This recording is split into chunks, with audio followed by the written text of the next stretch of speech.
Baik, Bapak dan Ibu, mari kita bersatu dalam doa. Bapak yang baik, terima kasih buat kesempatan pagi hari ini, di mana Engkau boleh memberkati setiap kami, Tuhan. Dari malam, Engkau boleh menjagai kami dalam kami tidur. Dan pagi hari ini kami boleh menikmati hari yang baru, hari yang Tuhan berikan atas hidup kami, Tuhan.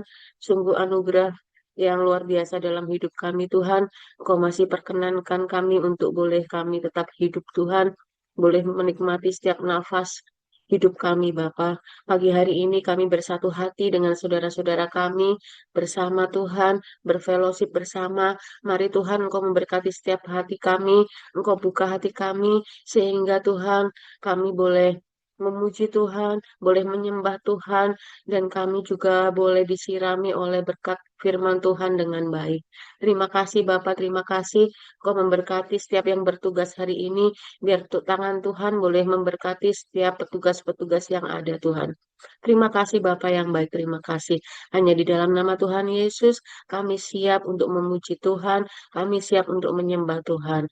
Haleluya, amin. Waktu saya kembalikan lagi, Pak. Amin. Terima kasih Bu Rinda Setiatanti. Ya, untuk pembacaan firman Tuhan nanti dibantu oleh Bu Serina membaca Mazmur 64 ayat 1 sampai 11 dan Pak Apul membaca 1 Timotius 6 ayat 1 sampai 21. Silakan Ibu Serina. Ya, baik, saya akan membacakan ayat firman Tuhan yang terdapat di dalam Mazmur 64 ayat 1 sampai dengan 11. Untuk pemimpin biduan, Mazmur Daud. Ya Allah, dengarkanlah suaraku pada waktu aku mengadu. Jagalah nyawaku terhadap musuh yang dahsyat. Sembunyikanlah aku terhadap persepakatan orang jahat, terhadap kerusuhan orang-orang yang melakukan kejahatan, yang menajamkan lidahnya seperti pedang, yang membidikkan kata yang pahit seperti panah, untuk menembak orang yang tulus hati dari tempat yang tersembunyi. Sekonyong-konyong mereka menembak dia dengan tidak takut-takut. Mereka berpegang teguh pada maksud yang jahat. Mereka membicarakan hendak memasang perangkap dengan sembunyi. Kata mereka, siapa yang melihatnya? Mereka merancang kecurangan-kecurangan.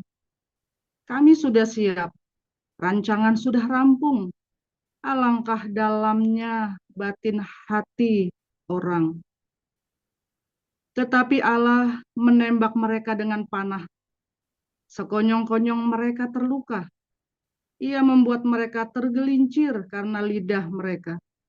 Setiap orang yang melihat mereka menggeleng kepala. Maka semua orang takut dan memberitakan perbuatan Allah dan mengakui pekerjaannya. Orang benar akan bersuka cita karena Tuhan dan berlindung padanya. Semua orang yang jujur akan bermegah. Demikian. Ya, lanjut Pak Apul.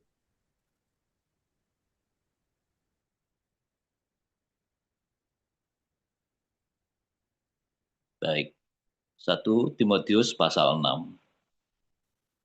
Semua orang yang menanggung beban perbudakan hendaknya menganggap Tuhan mereka layak mendapat segala penghormatan, agar nama Allah dan ajaran kita jangan dihujat orang.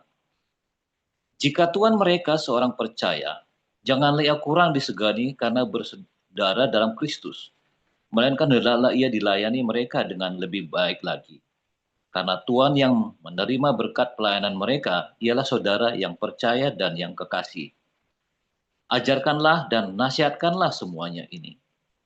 Jika seorang mengajarkan ajaran lain dan tidak menuntut menurut perkataan sehat, yakni perkataan Tuhan kita Yesus Kristus, dan tidak menurut ajaran yang sesuai dengan ibadah kita, ia adalah seorang yang berlagak tahu, padahal tidak tahu apa-apa.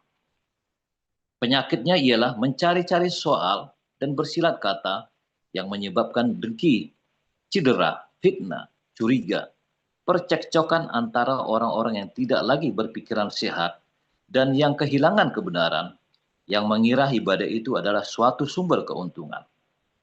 Memang, ibadah itu kalau disertai rasa cukup, memberi keuntungan besar, sebab kita tidak membawa sesuatu apa ke dalam dunia, dan kita pun tidak dapat membawa apa-apa keluar. Asal ada makanan dan pakaian, cukuplah. Tetapi mereka yang ingin kaya terjatuh ke dalam pencobaan, ke dalam jerat, dan ke dalam berbagai-bagai nafsu yang hampa dan yang mencelakakan, yang menenggelamkan manusia ke dalam keruntuhan dan kebinasaan. Karena akar segala kejahatan ialah cinta uang. Sebab oleh memburu uanglah beberapa orang telah menyimpang dari iman dan menyiksa dirinya dengan berbagai-bagai duka. Tetapi engkau, hai manusia Allah, jauhilah semuanya itu.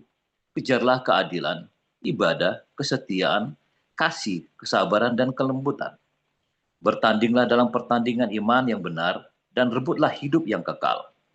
Untuk itulah engkau telah dipanggil, dan telah engkau ikrarkan ikrar yang benar di depan banyak saksi.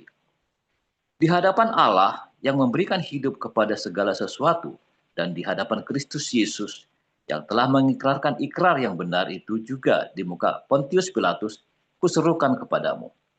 Turutilah perintah ini dengan tidak bercacat dan tidak bercela hingga pada saat Tuhan kita Yesus Kristus menyatakan dirinya, yaitu saat yang akan ditentukan oleh penguasa yang satu-satunya dan yang penuh bahagia, Raja di atas segala raja dan Tuhan di atas segala tuan. Dialah satu-satunya yang tidak takluk kepada maut, bersemayam dalam terang yang tak terhampiri. Seorang pun tak pernah melihat dia, dan memang manusia tidak dapat melihat dia. Baginya lah hormat dan kuasa yang kekal. Amin.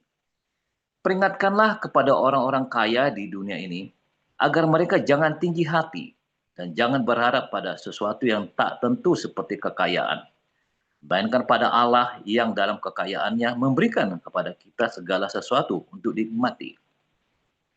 Peringatkanlah agar mereka itu berbuat baik, menjadi kaya dalam kebajikan, suka memberi dan membagi, dan dengan demikian mengumpulkan suatu harta sebagai dasar yang baik bagi dirinya di waktu yang akan datang untuk mencapai hidup yang sebenarnya. Hai Timotius, peliharalah apa yang telah dipercayakan kepadamu. Hindarilah omongan yang kosong dan yang tidak suci, dan pertentangan-pertentangan yang berasal daripada apa yang disebut pengetahuan. Karena ada beberapa orang yang mengajarkannya, dan dengan demikian telah menyimpang dari iman. Kasih karunia menyertai kamu. Demikian firman Tuhan.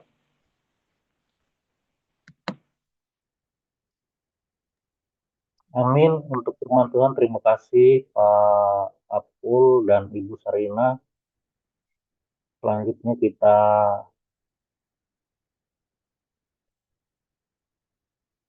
akan mendengar renungan firman Tuhan dengan judul Saksi Dusta. Silakan Pastor Paul.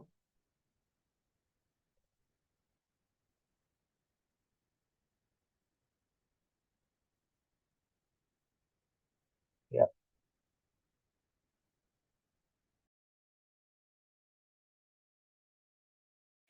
Haleluya. Sebenarnya saya lupa kasih backgroundnya.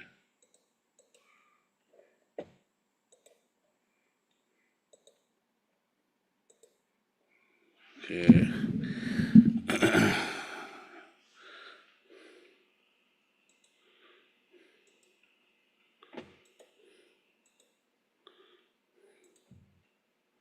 Oke, haleluya, firman Tuhan selalu baru setiap hari ketika kita menanti-nantikan Tuhan dengan penuh cinta, dengan penuh belas kasih dan penuh dengan pengharapan.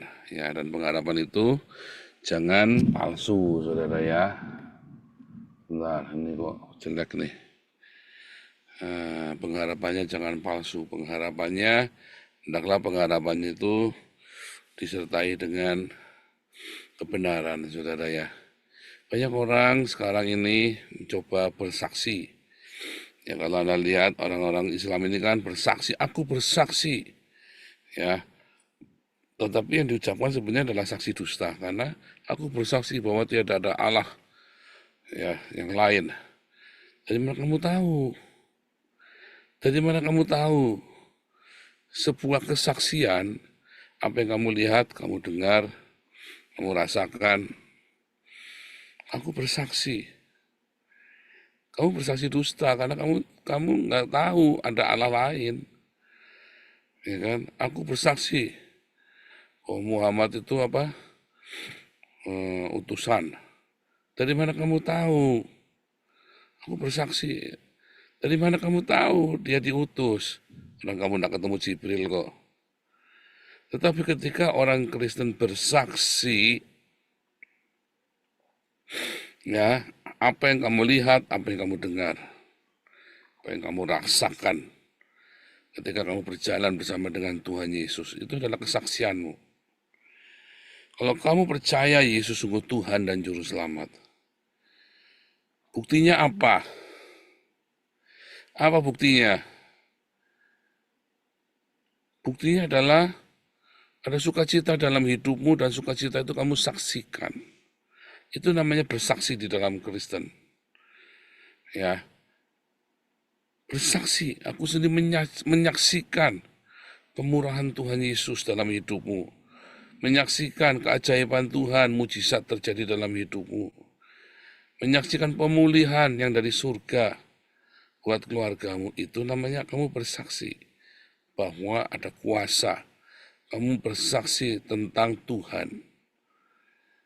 Karena kamu mengalami, melihat, merasakan keajaiban Tuhan. Itu namanya bersaksi. Ya. Tetapi untuk kamu diselamatkan bukan karena kamu bersaksi. Untuk kamu diselamatkan, kamu harus mengakui bahwa Yesus Kristus adalah satu-satunya Tuhan dan Juru Selamatmu.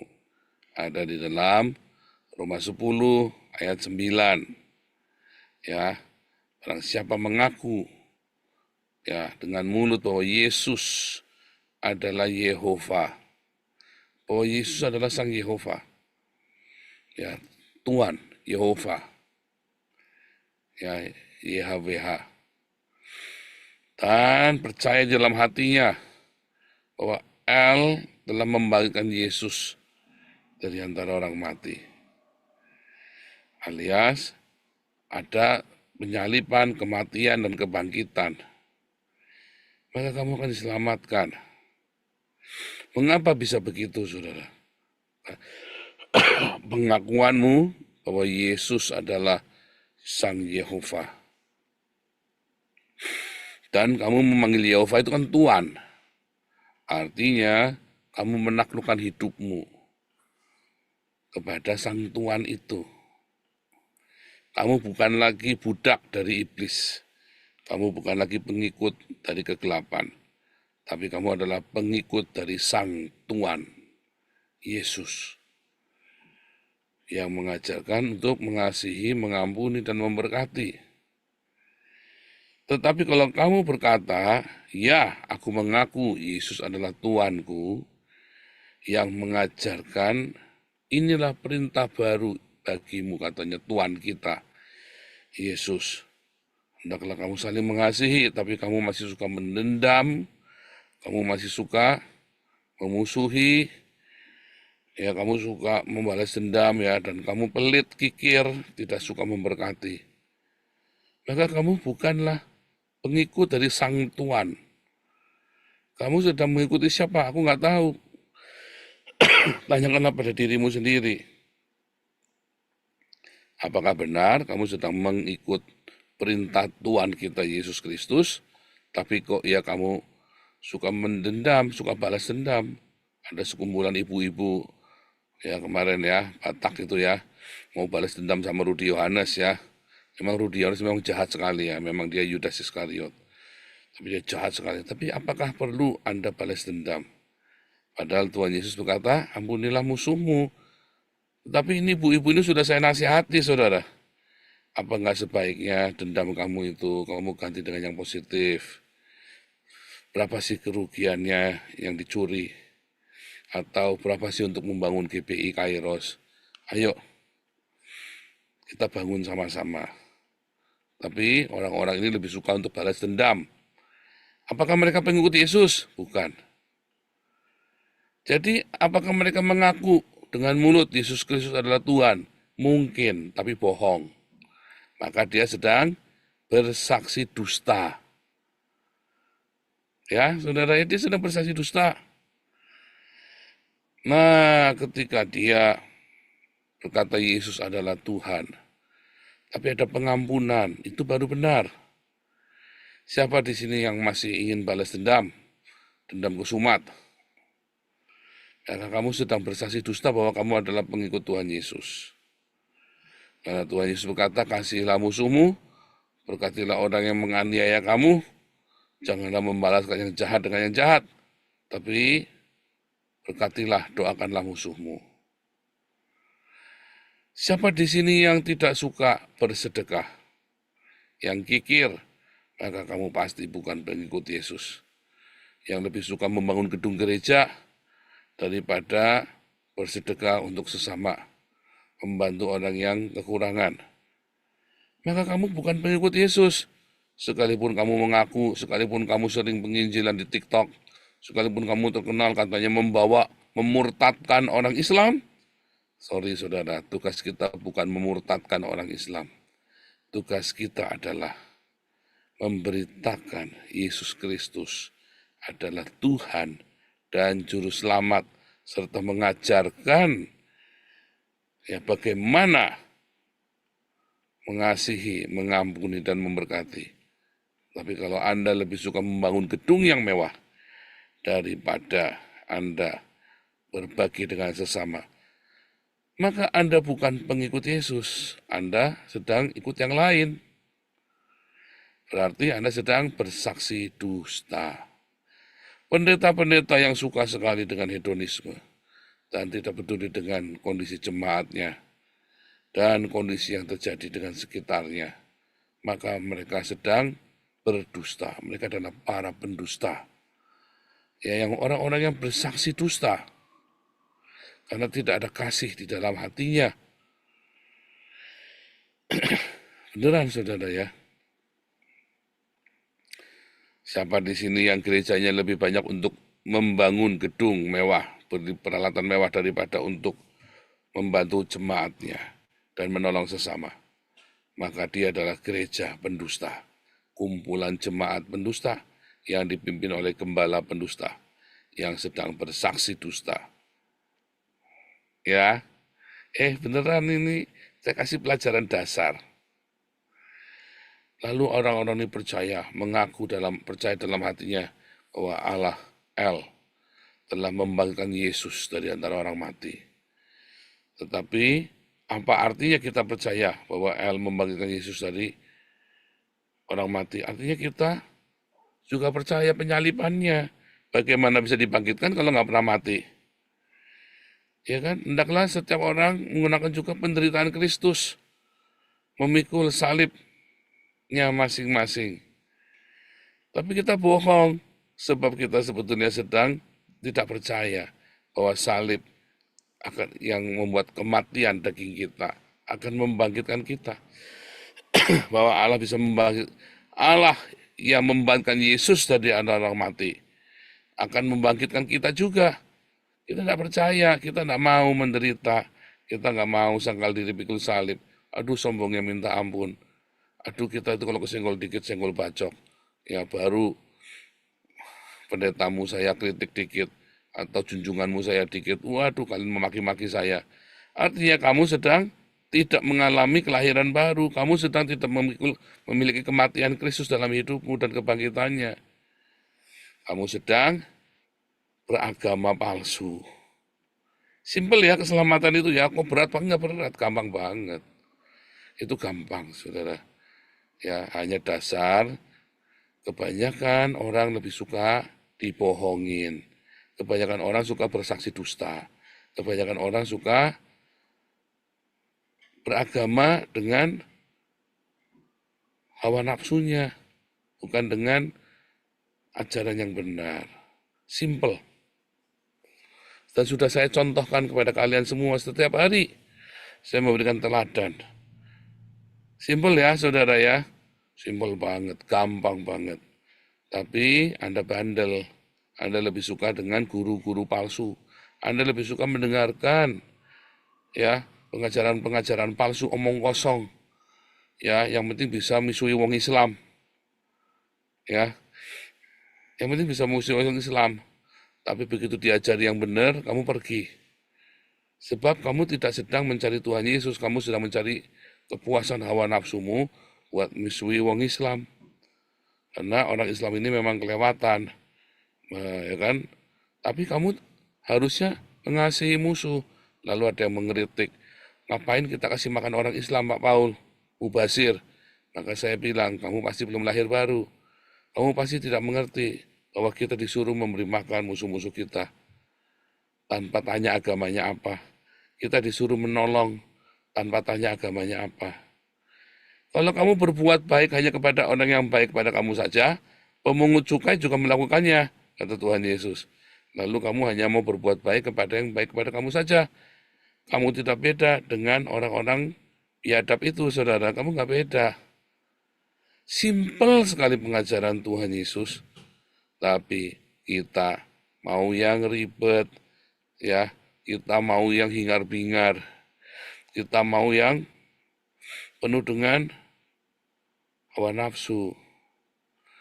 Ya, ada lagi yang penting sudah melakukan ritualnya. Pakai jubah-jubah yang aneh-aneh. Siapa di sini suka? Oh, saudara, saya juga tahu, saudara ya, semua ritual-ritual. Tetapi apa gunanya ritual itu kalau kamu tidak ketemu Tuhan?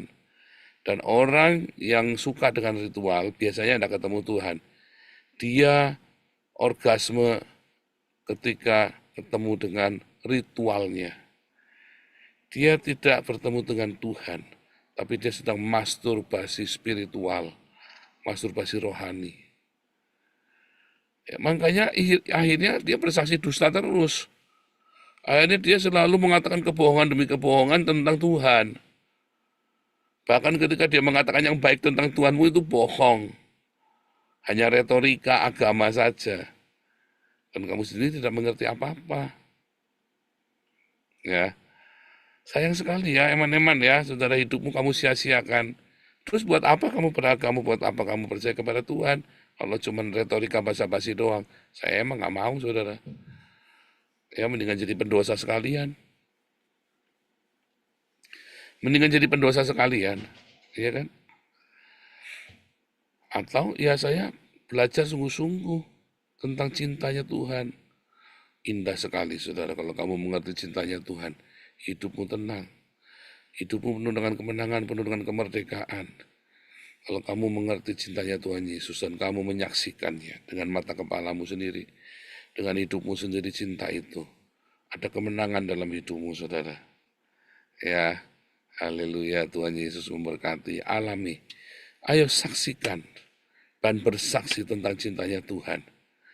Karena untuk itulah kita dipanggil, untuk menyaksikan, ya, untuk mengecap. Kecaplah dan lihatlah betapa baiknya Tuhan itu, tapi kamu nggak mengalami, artinya kamu bohong. Kecaplah dan lihatlah betapa baiknya Tuhan itu, tapi kamu tidak merasakannya, artinya kamu bohong. Bila ku renungkan karyanya di dalam hidupku, ada nggak karya Tuhan dalam hidupmu? Apakah keluargamu dipulihkan? Apakah perekonomianmu dipulihkan? Apakah sakitmu disembuhkan? Apakah hatimu disembuhkan dari panasmu mata, dari kedendammu, dari kebencianmu? Iya kan? Ku sadar akan jamahan Tuhan dan hatiku memujimu. Selama ini kamu memuji Tuhan karena apa, saudara? Kamu tidak mengalami Tuhan. Saya mengalami Tuhan, makanya ketika saya menyanyi, saya nyanyi dengan sungguh-sungguh. Ya, ketika saya melayani Tuhan, saya tidak takut. Karena saya mengalami kasih Tuhan. Apa yang saya layani? Apa yang saya abdikan hari ini? Karena saya mengecap, melihat, merasakan Tuhan sendiri. Bagaimana dengan kalian? Ya, yuk kita menjadi saksi-saksi yang benar. Jangan beretorika tentang agama, capek, saudara ya. Jangan beretorika tentang Tuhan, gak usah lah. Ayo alami sendiri. Bilang, Tuhan, aku ingin merasakanmu Tuhan. Aku ingin menikmati jamahan kasih-Mu. Tuhan Yesus memberkati.